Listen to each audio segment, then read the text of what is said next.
Assalomu alaykum hurmatli obunachilar. Bugungi tekshiruvimizda Chevrolet Traverse 2022-yil. Mashinani to'liq tekshirdik. Kraska sepilgan joylari yo'q. Xo'p, probegi 38.400 km. Xudo xolasa o'ziniki, hamma joylardan tekshirdik. Hech qanaqa xatolari yo'q. Polni kompyuterni diagnostika qildik.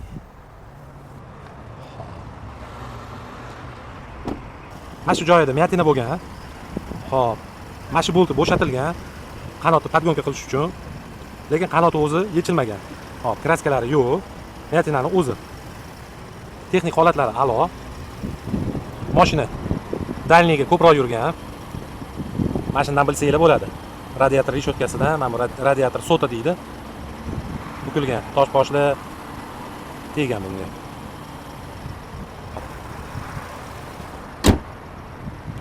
Mashina xudo xolasa 35.300 ga baraka bo'ldi. Kimga shunaqa xizmatlar kerak bo'lsa, bemalol murojaat qilinglar.